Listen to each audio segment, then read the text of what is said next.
live. Hey, welcome everybody. If you hear us, go ahead and say yes. We hear you. We hear you. This is Keith and my lovely wife here, Melissa, with live chat. I want to talk about something today to kind of get things going, to help people understand how important one particular thing is with regard to building your own home. And it has to do with checklists. Okay. Now, I have on the program a lot of checklists. I'll talk about that in just a second. But I want to talk about how important they are. For example, if you're on an airplane, you're going to have a co-pilot, a navigator, and a main captain, typically for most airlines. And smaller airlines, maybe just two. But on a big plane, it could be up to 3 people. And one of those is managing the checklists. So if the captain or the navigator is running off stuff, this flaps check, bot check, that check, and they're going to go through those checklists. There's reasons for that. Let's say, for example, you take off and you didn't make sure that something on the checklist was okay, like hydraulic pressure on something or something. And you're up, 36,000 feet and whoa, it's a little too late for that. Now, that's just an extreme scenario. What I'm talking about is being able to walk on a job site and have things to look at. And the only way you're going to have a checklist. If you don't have a checklist, you're not going to know what to look for. Even the best builders, I'll go through a site and I'm hypersensitive to stuff, but I'm also going to not see other stuff that I should be looking at. And that's what checklists are for. And if you want a sample of one, go to our website at How to Build Your Own Home and download the home site selection checklist. That is a free checklist, and it gets you feeling and working with a checklist. And as you're purchasing land, you go through, yeah, I checked that. Yeah, I checked that. Yeah, I checked that. Now, here's the benefit of a checklist. Let's say, for example, I had a student that asked for a consult. We did a consult. I got to talking with them that they weren't really organized. And I said, are you in the self-managed program or even the First Steps program? Oh, no, I just figured I'd just get a consult and get everything from you. And that's just too much to download. So I couldn't download 54 checklists and all the videos into their head at once. It just wasn't going to work. So the neat thing about a checklist is you can print it up on that day. Let's say it's framing. And I think I have 4 or 5 separate individual checklists. Each module is a single checklist, and they're not more than a page. So if I need more information, I do another checklist.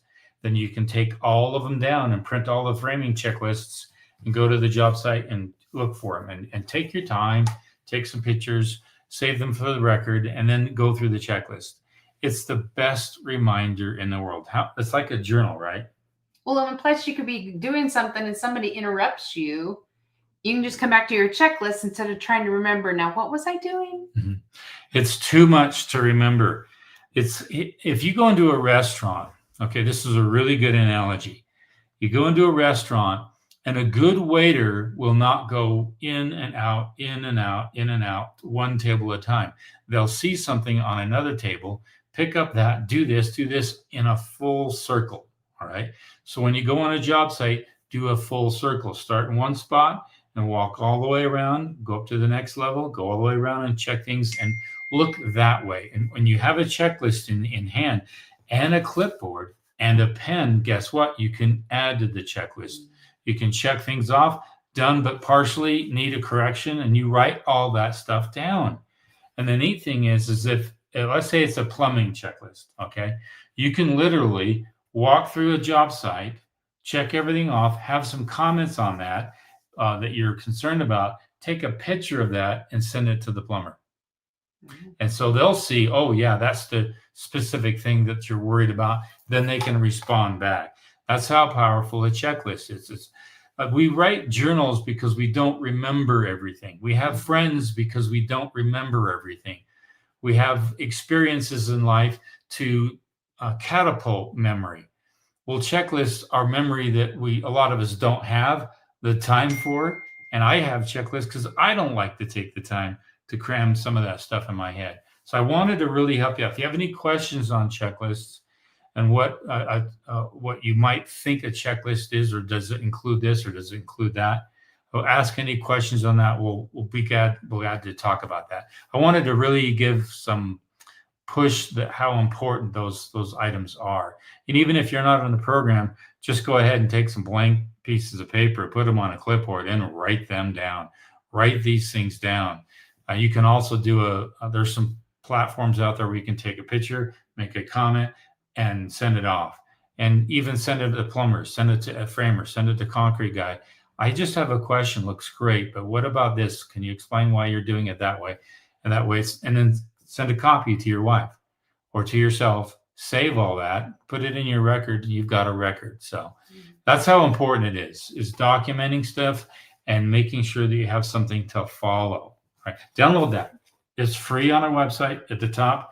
And there's 27 items just for selecting a home site. And a lot of people have said, hey, that's invaluable. And that's just one of our many, many checklists we have. Let's take some questions real quick, and I may come back to this because I have a lot more to say. This is AJ Martinez 1026. With ductless mini splits, is there any way to remedy hot, cold spots in closets or bathrooms besides leaving doors open? I would like to use them for better control and efficiency over central air. The only way that I know how to do that is to make sure you have a sufficient gap underneath the door. What I mean by that is that you tile the floor in the bathroom first before you put the door in. What that does is it gives you that extra 3/4 to almost an inch of gap, and that helps with airflow. I always like to put in my doors after hardwood, after tile, after the real hard surface is installed, because it creates more airflow. That's one way I deal with that. And the other thing, I'm not too worried about closets, but bathrooms, yeah. If you're worried about bathrooms, especially the cold, it's not so much the heating the area that's cold. You don't care much about keeping it cool because the tubs are usually cool and the toilet's usually cool when you sit on it anyway. So it's keeping it warm. Now there's some products, maybe we should talk about this someday. I got a tile guy that's going to do this on some jobs. We'll be doing a post on this. But there's a heating element inside the tile in the lath before they put the tile on. And you can put a timer on, it comes on or maintains a constant temperature, or it comes on in the morning. And it's really nice to warm that bathroom before they get into it early in the morning. So we'll talk a little bit about that. But those are a couple of ideas that I deal with. And the other thing is that if you design your bathrooms right, we had a bathroom at a home down south, and it was upstairs and it was facing north. And it was a little cold, but when we did the insulation, we really packed it, made sure it was really well insulated inside that bathroom. 2x6 wall, another inch of foam for the stucco on the outside. It really helped solve for some of that. But it can be an issue in a very, very cold climate. And if you're using mini splits in a super cold climate, make sure you try to put some heating elements inside that floor. Okay. So there's a second part to that question. Second part.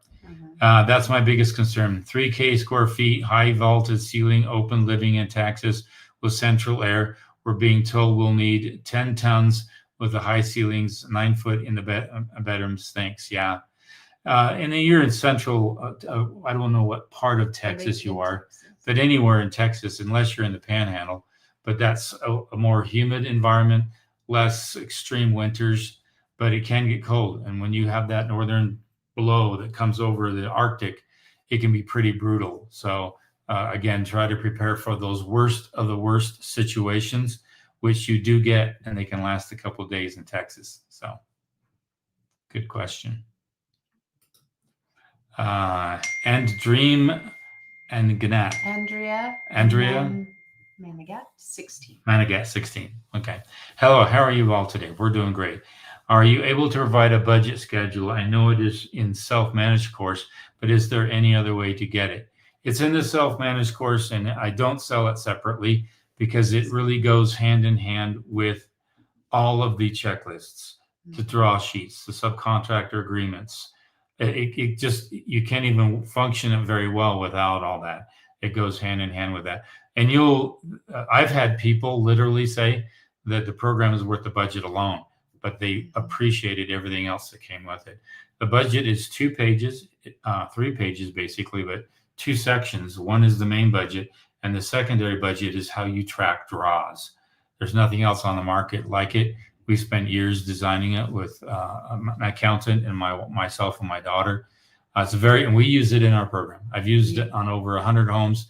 We've tweaked it and improved it. In fact, there's an update to the budget. I should tell you that we updated it last week. It's now online. If you're new and you've got the self-managed course and you purchased it maybe 2 weeks ago, go online, go to the download section and download the new budget. You'll see the new logo. And so you'll want to download that. And it's got some new tweaks to it. So very, very good question. That's it. Yeah. So go back to. Okay. I want to, the thing that people get scared at is that they think they have to know everything at once. And that's not true. And it's also a good thing, because if you try to know everything at once, then you get overwhelmed. You have this thing called overwhelm as a builder. So what I want to give everyone is just a little bit of relaxed confidence. And that means that, let's say, for example, you're really scared with the mechanical, the electrical, and the drywall, and you don't know that. You don't need to know anything right now. You just need to get through design phase, or you just need to get through the excavation phase, or you need to get through these things. And when you focus on those areas, that's great. But the one thing that's going to help you even more with trying to understand the big picture, and a lot of people need to see it, the big picture, is we have a flow chart, and that's about 5 pages long, and it gives you step by step what comes next. This and then that. If you're slab on grade, then this comes next. If you're a walkout basement, then this comes next. And I even added OmniBlock in there. If you're doing OmniBlock, here's the things to watch out for or look for in OmniBlock. Go up this height, pour concrete, put the rebar in, all that, good to go. So, doesn't do anything, sorry. And so I would recommend watching a movie before you even break ground. Okay. And it's called What About Bob? Okay. And there's a really interesting scenario where there's a psychiatrist by, I forget his name, and Bill Murray is the patient. And Bill Murray is super, super afraid of life. And he plays this character named Bob. And he's afraid to go out, afraid to do this. And he's claustrophobic and everything, and agoraphobic, and he's got all these phobias. And so he meets this psychiatrist who's a hot and bothered, self-important, self-righteous person who thinks he knows everything. And he's about to go on this tour with his book, and he goes around the country, and Bob keeps pestering him. And so when he puts him on a delay call where he has to go to a call center, Bob actually goes to the call center and says, I need to know of my psychiatrist's personal number. This is an emergency. And he plays the character of an investigative person in the government. But what's interesting about that is that he eventually learns this thing called baby steps. Okay. Baby steps, baby steps. And then everything he does is baby steps. So he's outside, he's afraid of the sky, baby steps, baby steps. And he eventually builds this incredible confidence. And then he starts consulting the psychiatrist's own family and the psychiatrist's life. Really a wonderful movie, going from fear to absolute confidence and switching the play on things. So the psychiatrist needs help, and Bob is the person giving him help. So what I want you to understand is, when, as an owner builder, you take these steps. You go through a design phase, or you go through the purchase of some land, and you make sure you got water and power, and you're working through these things one step at a time. And as you're very confident in it, you're working on what's called a second wind or a second knowledge base. It becomes automatic. And so I've seen a lot of owner builders with a restaurant or working anywhere. The first week is not fun, but after another week, you now get to know everybody. You know how to fry a steak or something. So I want you to just keep that in mind. It's not always going to be this foreboding thing, full of dread, full of fear, where you can't move. It doesn't last like that for very long. Trust me. Okay. Let's see here. Right here. Okay, let's take some questions. Harold Douglas, 4057. Cool. Do you trust ready-mix companies? If I order 4,000 PSI, do I know I'm getting 2,500? I'm not getting. I'm not. They have to actually abide by that spec that you've ordered.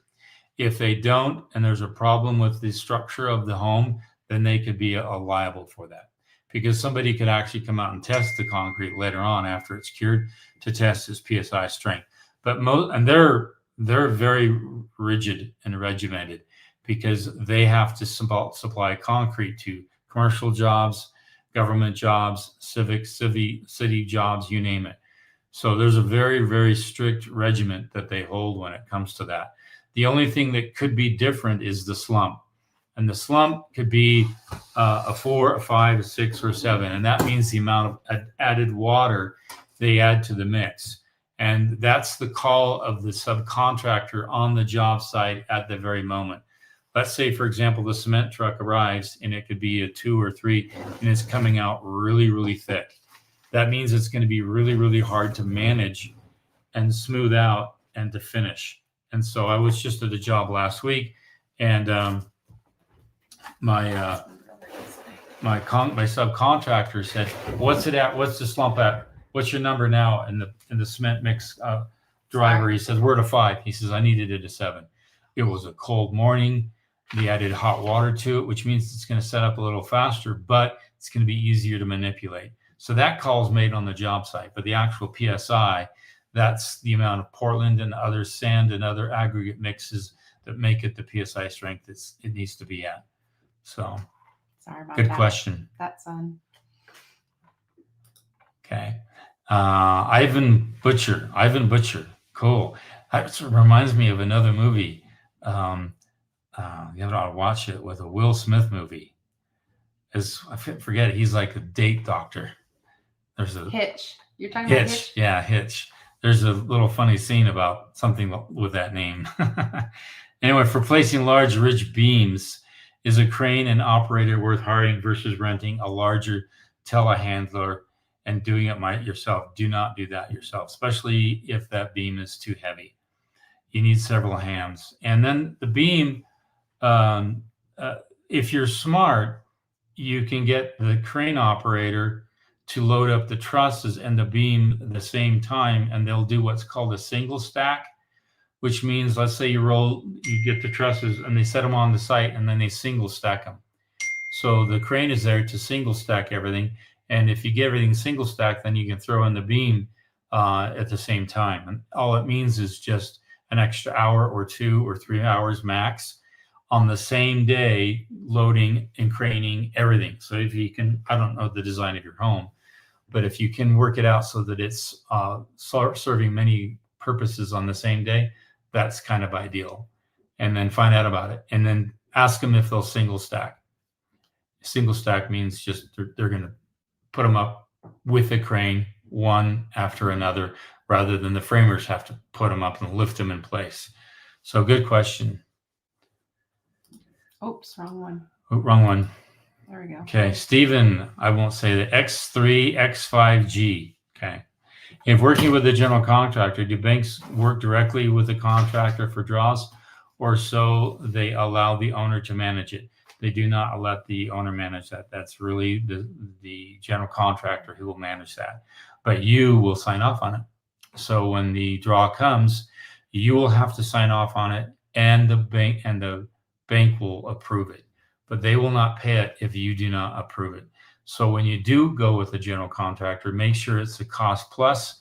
Everything's transparent. You see all receipts. You see all invoices. Everything's open and shut. There's no behind the scenes funny stuff going on. So you shouldn't feel too much at ease. You should be able to feel confident in that. So as long as it's the right contract. Yeah, but good question. Brady Morgan. Hello, Brady. I have set beams with a telehandler. Crane is definitely faster. It is, and easier, and may be necessary depending on height and clearance over obstructions and its weight.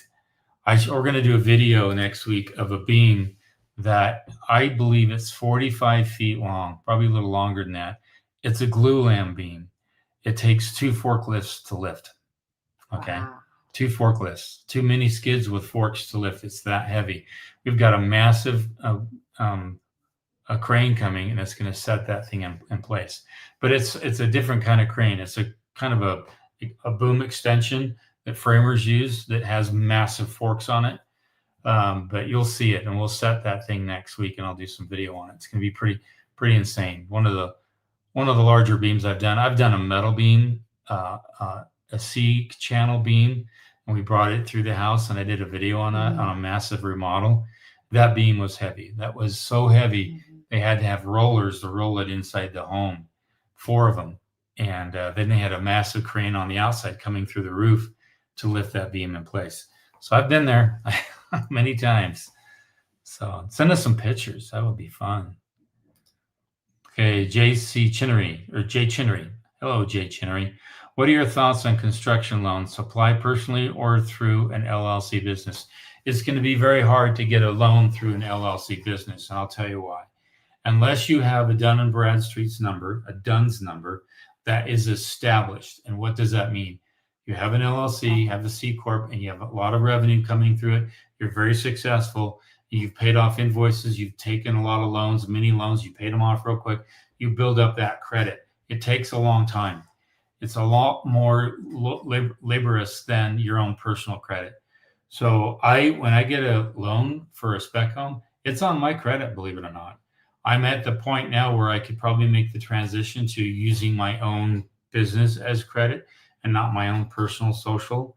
And that's what I'm looking into with my daughter and I, because it would actually alleviate some of the pressure on my personal credit line, and my business could take up that opportunity.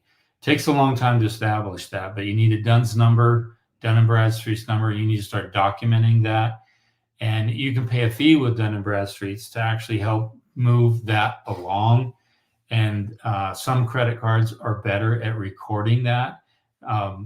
American Express is better at documenting all the amounts that you draw down and pay back, and they'll report that to Dun & Bradstreet's. Other credit cards are not as effective with that. So a lot of research. I didn't mean to go into the weeds on that, but you're more than likely at your stage, you're probably going to take a loan out on your own name, but make sure you do that before you start building. So a lot of students will have 50K or 150K. They start construction thinking they can get a loan, but they can't. You can only get a loan most of the time, not always, but most of the time. You have to get a loan before you start construction. And then they'll ask you to put your money up front first, and then you can draw down the loan as you need it down the line. But don't assume you can get a loan after you started construction. A lot of banks not gonna do that. And just for real estate purposes, if you're married and one of you qualify for the loan, just do the one, because then that frees up the spouse, that if a good investment property comes up, they can probably grab it. It just frees you up if you both are in on it. Like if you have to get the loan and you both have to qualify for it, okay, that's majority of the time. But sometimes only one spouse needs to and can qualify for the loan. Yeah, we've done that a couple of times, and it's helped because my wife was able to restore a home, and I was building something else, and we were able to use different socials on that. So work as a team. Okay. Brady. Okay, Brady. I always tried to build with cash to avoid dealing with banks. That would be nice. That would be the best, which is easier since I usually own what I build. Avoid the headache altogether. Yeah. Yeah, that would be nice. That would be nice. We're not quite there. I know. So. And we are going to come visit you up near Jackson. Yeah, we need to. That would be fun. I love that place. That's nice. The Intermountain West is a special place. And if you're building in the Intermountain West, and that includes Arizona, Colorado, Utah, Idaho, Wyoming, and Montana, that's called the Intermountain West. It doesn't include Texas. I'm sorry. It's that mountain range that is just absolutely gorgeous. If you've ever flown from Denver to Salt Lake, you'll know exactly what I'm talking about. You've got these high jagged mountains in Utah, and you've got these massive turtlebacks. I call them turtlebacks because they're just rolly like this with tons of trees on them in Colorado. And there's hardly any development. And there's small towns here and there. But as you fly over it, you see all this land that's just open. And I believe that that's going to be, the whole area is now the go-to place. you're seeing more people move to this whole region than anywhere else in the United States, even more than Texas and Florida. This whole area is accommodating for some growth that's quite unique. And so I look forward to, hearing more about your project up there in Jackson Hole. Near it. Yeah, 45 minutes out. Tell us where you're from in the comments section, where you're building. That would be fun to see who's on and where you're building. Yeah. We got the best snowmobiling in the country. Let's read that one. That one, yeah. That's fun. If you come in the winter, if you're not into that, we've got some good snowmobiling. I wonder where that is. Brady Morton. Brady, he's Jackson. Jackson. Yeah, 45 minutes out of Jackson. Yeah. We disclosed where you are, Brady. we've got some good snowmobiling here too, but I'd rather go up there because it'd be quieter. There's too much population in our state versus your state. So we're building in Gastonia, North Carolina. North Carolina. Oh, there's several people in our group there in North Carolina. I don't know what it is, but North Carolina and Los Angeles are the number one places for a lot of our students. Texas. Texas too, but it's really weird. Well, it was Los Angeles for a long period of time. Right at the beginning. At the beginning, we had a lot of students in Los Angeles because that county is pretty big, and the cost of the GC is through the roof. And the only way to get home is it takes forever. We've had students, believe it or not, try to build in Vegas, and that is probably the most difficult place I've ever come across. And I've built in the jurisdiction of Clark County, and it's really brutal. In fact, they almost discourage owner builders, which is really kind of not good. And then so they've left that whole situation and they came up to where we are, and now I'm building their home for them. It was that they went all the way through the design phase, all the way through the engineering phase, went through the bidding phase, and they had such a headache in that jurisdiction that they chose not to even do that. But I've even had people in, what's the capital of California? Sacramento? Forget it. Sacramento. I've had students build in Sacramento, 2 students, and it was a kind of a challenge, but they made it happen. And so they got it done. And it's all depending upon that jurisdiction and how easy it is to work with people in those building permitting offices. So. Oh, look, we got another North Carolina. See, you guys are all building, and it's beautiful. My sister bought a home in North Carolina. It's beautiful. I have friends in North Carolina. I have a cousin in North Carolina. Yeah. Yeah. Go to that one on the bottom. Okay. Yeah, this is Jachinari. I'm from Miami, by the way, St. Thomas, Virgin Islands. Yeah. I'm not a contractor. I'm a DIYer and love all things construction to become a GC. But that's on my bucket list, St. Thomas. We'll trade a bucket list. You can be my general contractor for a week, and then I'll come to your place and hang out in your neck of the woods for a week. There's another movie. Our ADU monolithic foundation cement pour starts tomorrow at 7:30. Wish us luck. Great. Yes. That is awesome. I've got a cement pour tomorrow at 8:00 in the morning. We're doing a video on that. So we're going to both pour in concrete tomorrow. That's exciting. Yeah. What does your weather look like? Hopefully it's good. We're sunny here, so it's going to be a good for now. pour. The sun just went over the mountain there, so you can see it. So you don't have your spotlight? No, I don't have my spotlight anymore. Let's take if there's any more questions, we'll probably end there. Again, anybody else has it. What I want to reiterate is having a path. If you're a mogul skier, you stop at the top of the hill before you go down. Most mogul skiers are that way unless you have a lot of experience. But it's being able to see 3 or 4 moguls in advance and seeing a pathway. I had an acting coach who taught the ability to sight read 7 words. A really good sight reader can do maybe 10 words in advance, meaning they're reading those words in advance as they're enunciating those words in a script or play or what have you. And that's what a checklist does. It helps you see what's coming. It helps you see what you're missing. And the flow chart alone on the program would also help with that. Helps you line things out and see what's coming, what you missed, and what you need to plan for. That's probably the most important thing, is what to plan for. Seeing what's coming after, and then you can now know who to call, what to schedule, how to schedule, all that. And that cuts down your learning curve immensely. Having all that information is invaluable. So I really strongly recommend getting in the program. I'll take a couple more questions. He's like, his cement pour has been delayed 6 times due to weather. Wow. Yeah, you guys in Virginia, you had lots of weather. Yeah, 6 times. Wow, is not fun. but that's got to be heartbreaking. That's delay, tough. delay. Yeah. Wow. Let's go to And the then next Brady. one. This is the first year in 3 years that I'm not doing concrete in November. Thank you for that. Yeah, I've got it. I'm going to be doing concrete in November, but it's like the first week, so hopefully we'll get it done. So don't forget to like, thumbs up the video sessions, folks. Yes, please do. That would be great. It gets it out to people. That'd be great. So, well, let's leave you there. Yeah.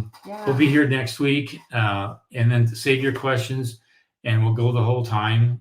We just don't want to take up your time and waste it. We want to be as efficient with that.